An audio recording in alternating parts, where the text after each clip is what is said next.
말씀은 이사야 4장 말씀입니다. 구약성 972면입니다. 972면 이사야 4장 1절로 마지막 6절까지 말씀 한 절씩 저와 여러분이 번갈아 읽으시겠습니다. 그날에 일곱 여자가 한 남자를 붙잡고 말하기를 우리가 우리 떡을 먹으며 우리 옷을 입으리니 다만 당신의 이름으로 우리를 부르게 하여 우리가 수치를 면하게 하라 하리라.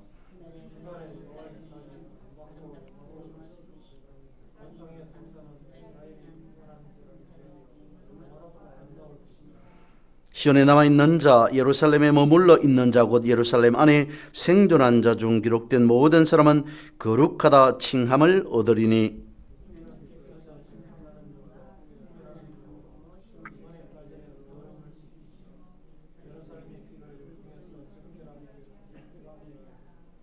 여호와께서 거하시는 온 시온산과 모든 지폐 위에 낮이면 구름과 연기, 밤이면 화염의 빛을 만드시고 그 모든 영광 위에 덮기를 두시며 또 초막에 있어서 낮에는 더위를 피하는 그늘을 지으며 또 풍우를 피하여 숨는 곳이 되리라.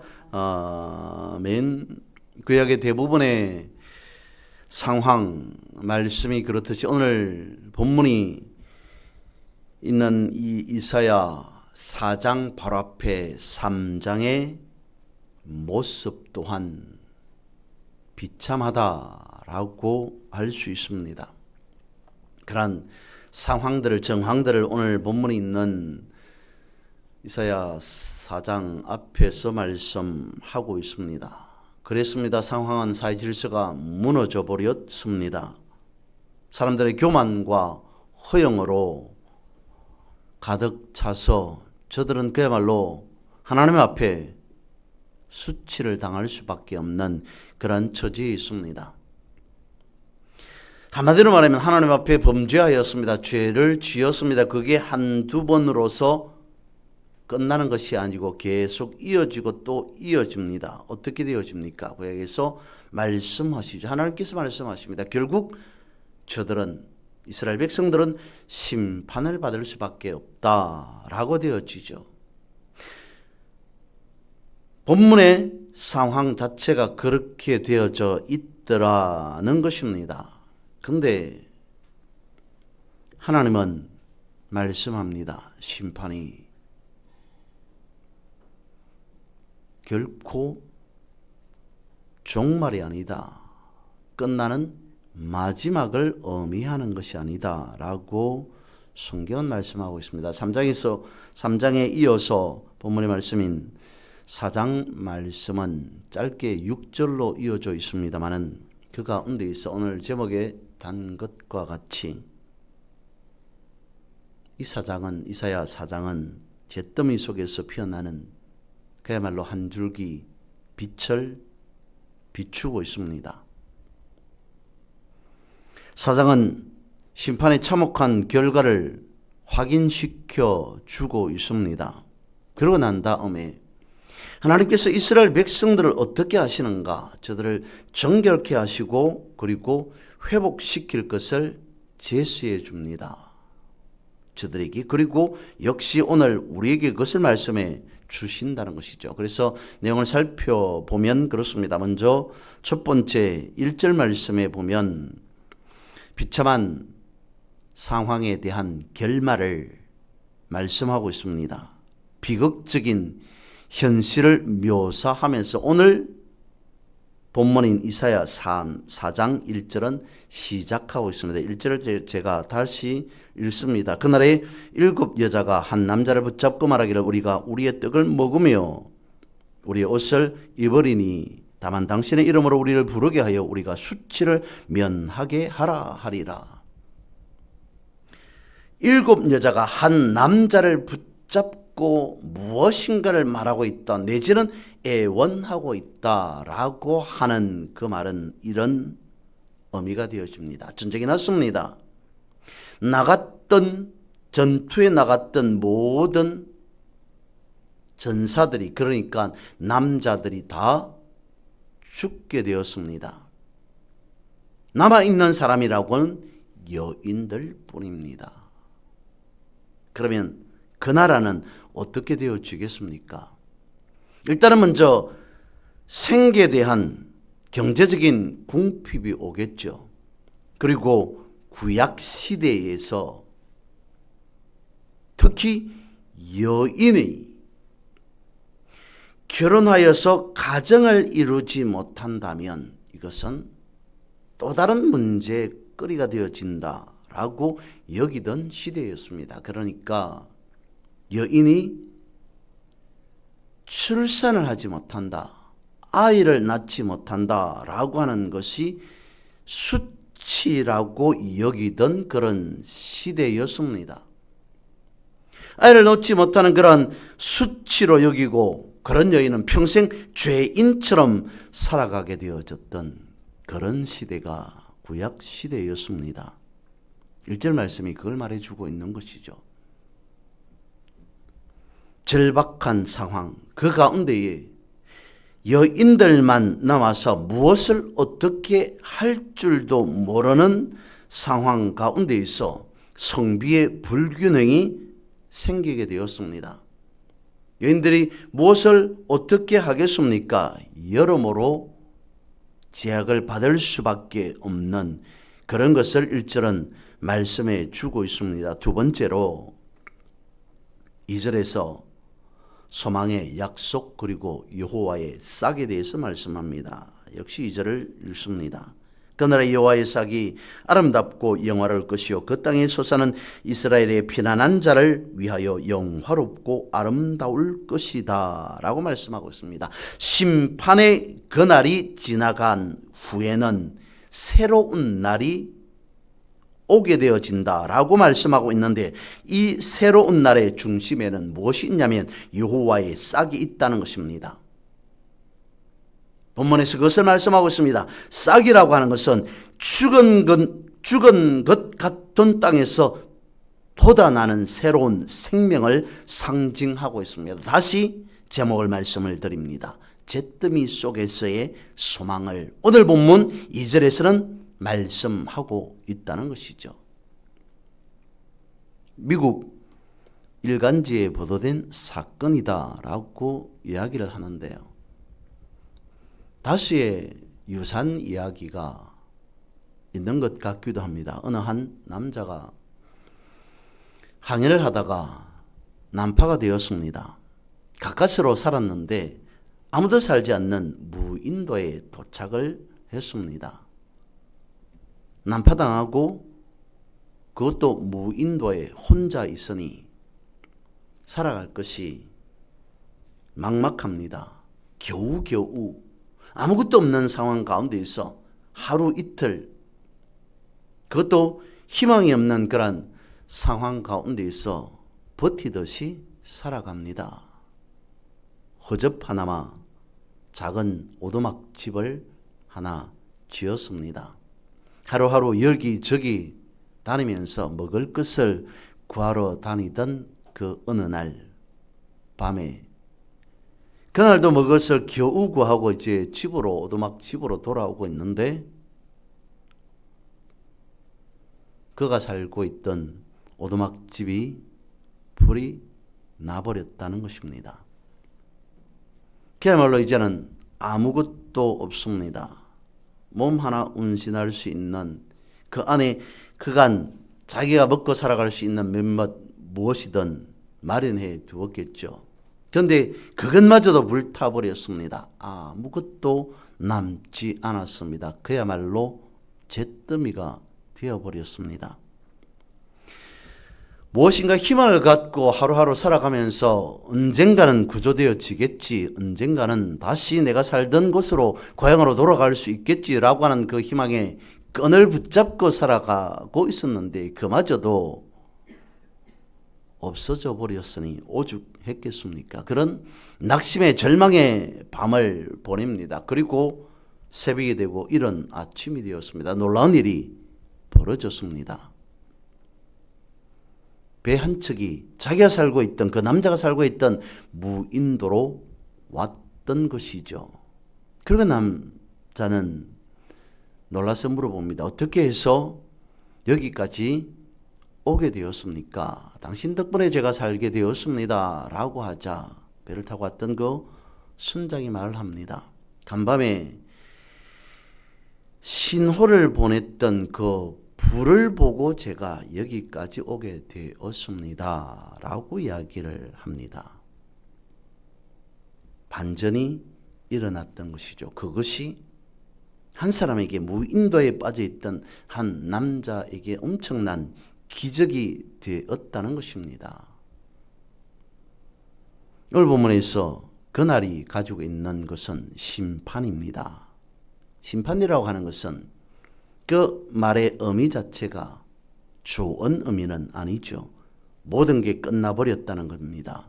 그 어떤 것도 소망할 수 없는 상황이 되어 버렸다는 것입니다. 이러한 엄중한 심판이 근데 끝이 아니라는 거죠. 그것이 새로운 시작임을 성경은 오늘 본문의 말씀은 말씀해 주고 있습니다. 그래서 이사야의 중심은 그겁니다.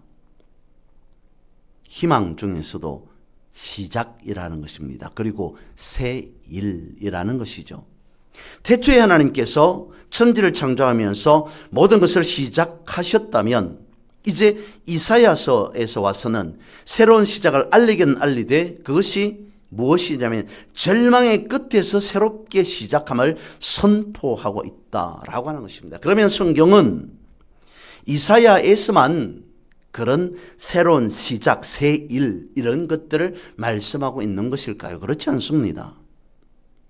매번 똑같은 말을 반복하는 것 같지만 성경은 여기에서도 저기에서도 항상 연결점, 접촉점을 찾을 수 있다는 것이죠.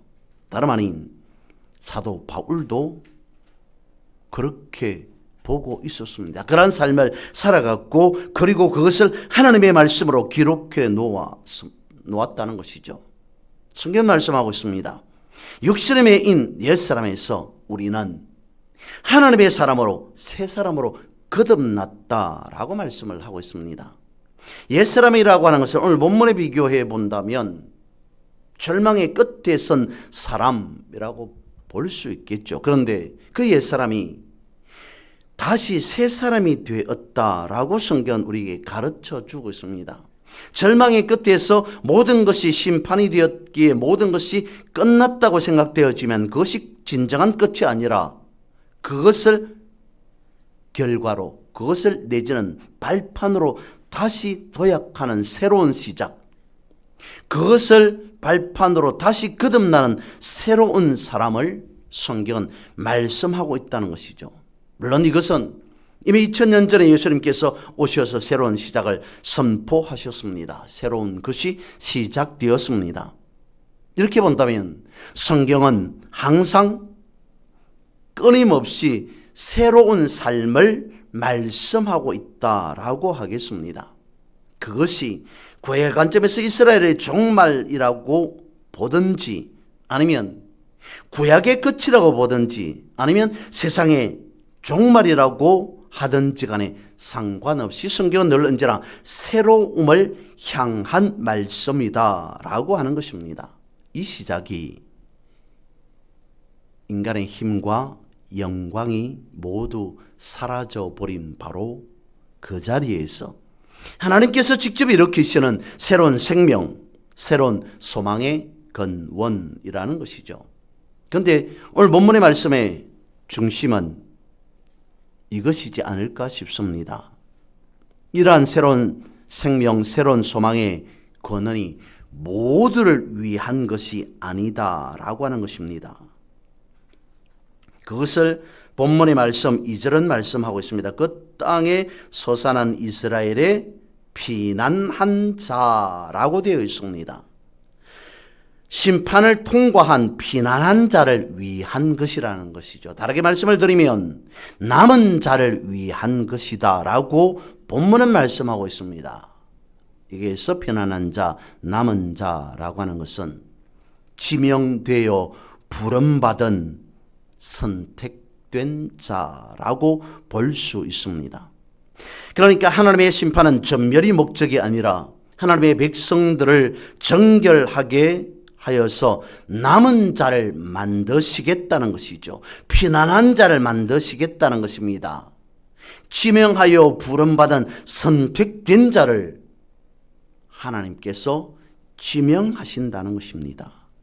그것이 성경은 또 말씀하고 있는 부분이기도 합니다. 물론 남은 자는 아니겠지만 선택된 자라고 볼 수 있겠죠. 아담이 그것 중에 한 사람일 겁니다. 그리고 성경은 이어서 말씀해 주고 있습니다. 아브라함으로 다윗으로 솔로몬으로 이어집니다. 그리고 조금 더 확대해 보면 선지자들이라고 볼 수 있습니다. 신약은 어떨까요? 마찬가지입니다. 예수님이 오신 이후에도 같습니다. 선택된 사람들이 있습니다. 예수님의 제자들이라고 할 수 있겠죠. 그리고 이후에는 사도 바울로 이어집니다. 그 사도 바울이 지은 서신서에서도 보면 다시 선택된 자, 남은 자, 피난한 자에 대해서 이렇게 설명해 주고 있습니다. 앞서 말씀드렸던 거듭난 자, 세 사람으로 압축시킬 수 있을 것 같습니다. 이렇게 성경은 모든 자를 다 향해 있기는 하지만 하나님의 역사를 써나가는 데 있어서는 계속적으로 특정한 대상을 지명하고 있다는 사실이죠. 하나님의 말씀을 보고 하나님의 말씀을 믿고 살아가고 있는 오늘 우리가 바로 그 하나님의 역사의 한 페이지에 기록되는 자가 되어야 된다라고 하는 것입니다. 세 번째로 살펴볼 것은 3절 4절 말씀입니다. 정결케 하는 심판과 그리고 거룩한 백성에 대해서 말씀하고 있습니다. 시온에 남아있는 자, 예루살렘에 머물러 있는 자, 곧 예루살렘 안에 생존한 자 중 기록된 모든 사람은 거룩하다 칭함을 얻으리니 이는 주께서 심판하는 영과 소멸하는 영으로 시온의 딸들의 더러움을 씻기시며. 정결하게 거룩하게 회복되는 것은 자동적으로 되어지는 것 아닙니다. 2절에 있는 말씀과 같이 피난한 자, 즉 남은 자가 되어야만이 영광을 누릴 수 있게 되어진다는 것입니다. 심판한 영과 소멸하는 영, 즉 정결하게 하는 불을 통과해야 한다는 것이죠. 그래서 이 불은 오늘 본문의 말씀에 보면 시온의 딸들의 더러움을 씻기며 라고 되어 있습니다. 저들의 교만과 죄악을 깨끗하게 씻어내는 과정을 말씀해 주고 있는 것이죠. 하나님의 심판은 한편으로 바라보면 죄를 벌하는 파괴의 불이 되어질 수 있겠지만 또 다른 한편으로는 남은 자들을 거룩하게 연단하는 정화의 불이기도 하다는 겁니다. 이 정화의 과정을 거친 자들이 비로소 거룩하다 칭함을 받게 되어지는 것이죠. 그러면 왜 이렇게 하시냐면 바로 이것을 위함이라는 것입니다. 네 번째 5절에서 6절에 있는 말씀입니다. 하나님의 임재, 그것은 유일한 피난처이다 라고 하는 것입니다. 여호와께서 거하시는 온 시온산과 모든 지폐 위에 낮이면 구름과 연기, 밤이면 화염의 빛을 만드시고 그 모든 영광 위에 덮개를 두시며 또 초막이 있어서 낮에는 더위를 피하는 그늘을 지으며 또 풍우를 피하는 숨는 곳이 되리라 라고 말씀하고 있습니다. 임재에 대해서 다시 말씀을 드립니다. 지난번에 말라기 4장에 대해서 말씀을 드렸습니다. 천지에 충만하신 하나님, 그것은 무소부재를 넘어서 세상 어느 곳을 막론하고 하나님의 임재의 장소를 선포하고 있는 말씀이다 라는 뜻으로 말씀을 드렸습니다. 정결한 하나님의 백성들이 머무는 곳은 그것이 어디든지 간에 하나님의 임재의 거룩한 장소라는 것이죠. 예를 들어서 한번 우리의 기억을 되살려보면, 굳이 되살 필요는 없으리라 봅니다만 출애굽의 여정을 한번 생각해 봅니다. 40년의 기나긴 광야, 그 걸음은 모든 것이 다 하나님의 임재였습니다. 40년 동안, 그러니까 광야를 이스라엘 백성들이 지나는 동안 하나님이 역사하지 않는 순간은 없었습니다. 홍해를 가르고 반석에서 물을 내고 하늘에서 만나를 내리며 구름 기둥과 불 기둥으로 인도하신 모든 것, 그것은 다름 아닌 하나님의 임재였다는 것입니다. 물론 광야가 힘들고 어려웠습니다. 하지만 이스라엘 백성들에게, 아니 이스라엘의 역사 속에서 더 없는 은총의 나날들이 광야 40여 년이었다는 것이죠. 그래서 성경은 특히 구약에서는 여기저기에서 출애굽에 대한 그 광야 40년에 대한 부분들을 계속적으로 반복하고 있습니다. 그 이유가 하나님의 임재의 영광을 광야의 수십 년 이상, 수십 년 그 기간 동안 이스라엘 백성들이 과연 경험한 적이 있었더냐라고 하는 측면에서 성경 반복하고 있지 않을까 싶습니다. 오늘 본문의 말씀 5절 6절이 바로 출애굽 당시에 이스라엘 백성들을 인도하고 보호하셨던 구름 기둥과 불 기둥을 떠올리게 하죠.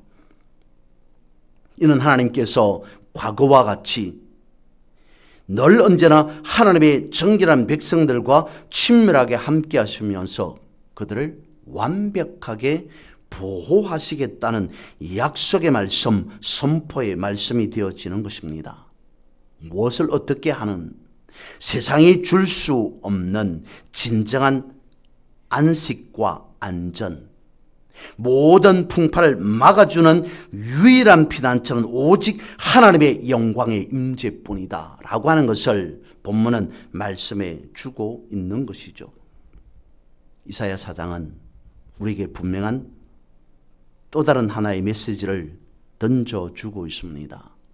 잿더미 속에서의 소망을 말씀해 주고 있습니다. 우리는 그것을 전화위복 이렇게 이야기를 하죠. 끝난 것 같지만 끝난 게 아닌 새로운 시작점이 되어진다라고 말씀하고 있습니다. 대림절 기간입니다. 기다림의 절기입니다. 이는 이전의 것이 끝나야만이 새로운 시작을 맞이할 수 있는 그런 과정으로 볼 수 있습니다.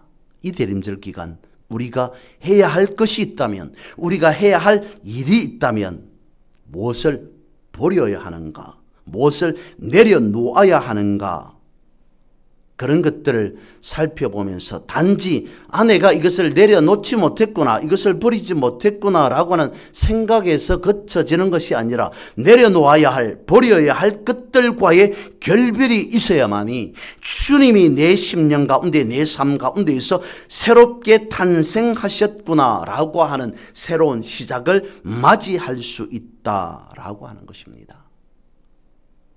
그리고 그렇게 나로부터 시작되어진 내 욕심에서 시작된 모든 것을 내려놓은 그 끝에서 오늘 성경은 말씀하고 있죠. 세상의 어떤 풍우도 폭풍우도 막아주시는 하나님의 임재, 내 것을 내려놓고 내 것을 버리고 난 뒤에 하나님의 것으로 충만케 채워지는 하나님의 임재, 그곳이 가장 안전한 처소가 되어진다. 그것을 하나님께서 예비하셨다라고 하는 것을 약속하신과 같이 오늘 우리는 그런 임재의 약속을 받고 살아가는 하나님의 자녀, 하나님의 백성이라는 것입니다. 이러한 약속의 말씀을 붙잡고 복되고 귀한 대림절 기간을 잘 보내고 승리하는 그러한 여러분, 우리 모두가 되어지기를 주님의 이름으로 선포하고 축복합니다.